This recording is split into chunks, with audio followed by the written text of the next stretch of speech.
ଅନେକ ପୁରୁଷଙ୍କ ଆଜିକାଲି ମାନସିକ ଚିନ୍ତାରୁ ଶାରୀରିକ ସମ୍ପର୍କ ପ୍ରତି ଆଗ୍ରହ କମିଯାଉଛି। ତେବେ ସେହି ପୁରୁଷମାନେ ସକାଳୁ ଖାଲି ପେଟରେ 30 ମିନିଟ୍ ଯାଏଁ ଏକ୍ସରସାଇଜ୍ କରନ୍ତୁ। ଦେଖିବେ ଆପଣଙ୍କ ମନ ପୁଣି ଶାରୀରିକ ସମ୍ପର୍କ ବନେଇବାକୁ ଇଚ୍ଛା ହେବ।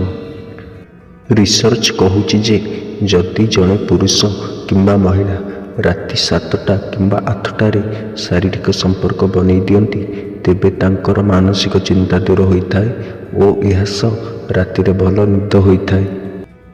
ଆଜିର ଯୁଗରେ ପ୍ରକୃତ ସମ୍ପର୍କ ପାଇବା କଷ୍ଟ।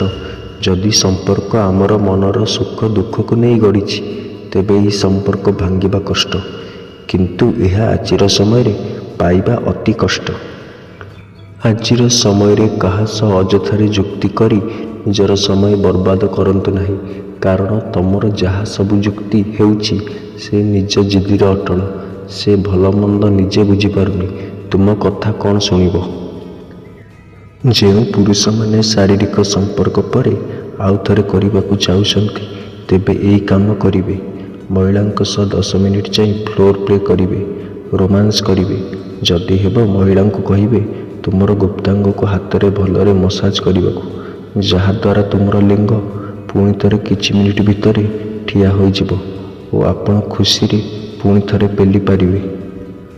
ଆଜିର ଦୁନିଆରେ ବିଶ୍ୱାସ ଜିନିଷଟି ଅତି ମହଙ୍ଗା ଅଟେ, କାରଣ ସବୁଠାରେ ଅବିଶ୍ୱାସ।